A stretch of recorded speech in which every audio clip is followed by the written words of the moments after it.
La méditation du jour a pour titre « Un Dieu qui nous comprend parfaitement ». Tu me sondes et tu me connais. Tu sais quand je m'assieds et quand je me lève. Tu pénètres de loin ma pensée. Tu sais quand je marche et quand je me couche.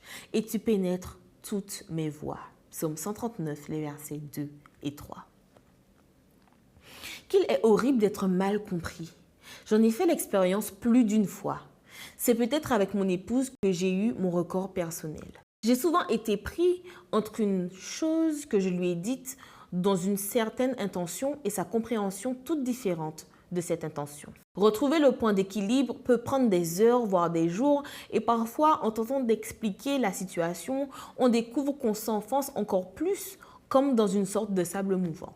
Je suppose que c'est pire lorsqu'on fait quelque chose d'innocent ou de noble et que c'est mal compris, exagéré ou déformé. Il en a été ainsi pour David, dont la Bible raconte qu'après avoir vaincu le géant philistin Goliath, il a dû fuir pour sauver sa vie car, ayant mal interprété ce qui devait être perçu comme une réussite pour son règne, le roi Saül y a vu une tentative de le détrôner. Après cet événement, il n'a jamais pu retrouver sa confiance en David comme un de ses fidèles serviteurs et David n'a plus pu vivre en paix jusqu'à la mort de celui qui avait mal interprété et déformé ce qu'il avait fait. Cela vous est-il déjà arrivé? Vous a-t-on un jour mal compris? Ou peut-être avez-vous offensé quelqu'un pour ensuite découvrir que c'était vous qui aviez mal compris? Quand vous passez par ce type de situation, il est bon de se rappeler le portrait d'aujourd'hui qui dit que Dieu vous connaît parfaitement. Il connaît non seulement vos actes et vos paroles, mais aussi vos pensées et vos intentions.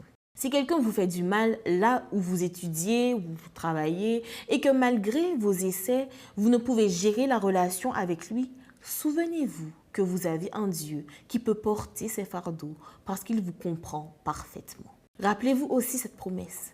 L'Éternel combattra pour vous et vous gardez le silence. Exode 14, le verset 14. Efforçons-nous d'avoir une parole pure et vraie, de n'exagérer ni déformer ce que les autres disent ou font.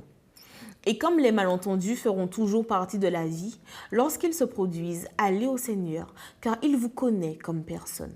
Il sait qui vous êtes, ce que vous avez fait ou dit et l'intention qu'il y avait dans votre cœur.